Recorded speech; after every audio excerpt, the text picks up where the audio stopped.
My cousin was shot and killed in the late 90s. He was very young, only 21, a victim of mistaken identity. He and I got along well, and I loved him, of course, but we were not particularly close. So when I started dreaming of him constantly, I was unnerving and very draining. Years passed.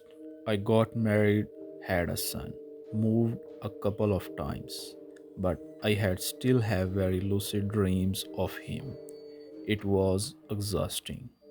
One afternoon, I fell asleep on the couch in our living room while my son played quietly on the floor. My husband had night school, so he did not get home until 9 or so. So it was just our son and I had were home. At some point, I realized my son had stopped playing. We just stared at each other. There was a strange sort of tension in the air. While I napped, I had one of those very lucid dreams. I was as I was, napping on the couch, but knew he was approaching our house. I knew in the dream that he was dead. The knowledge filled me with a paralyzing feeling of dread.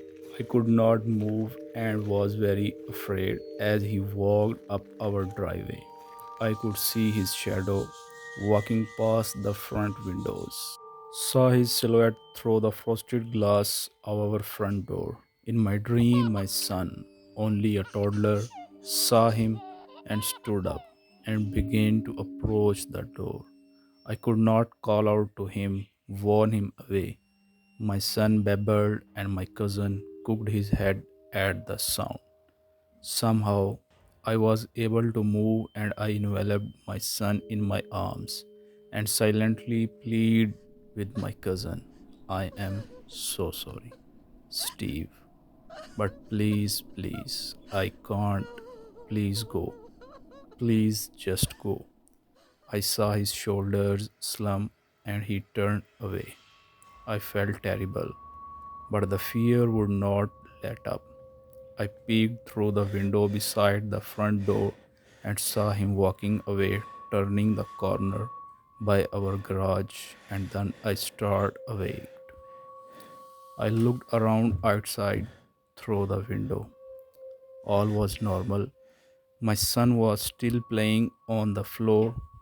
Everything was okay. I picked up a book I had been reading to take my mind off my disturbing dream. At some point, I set it down and realized my son had also stopped playing. We just stared at each other. There was a strange sort of tension in the air, a ringing in my ears. Suddenly, there was a loud crashing sound.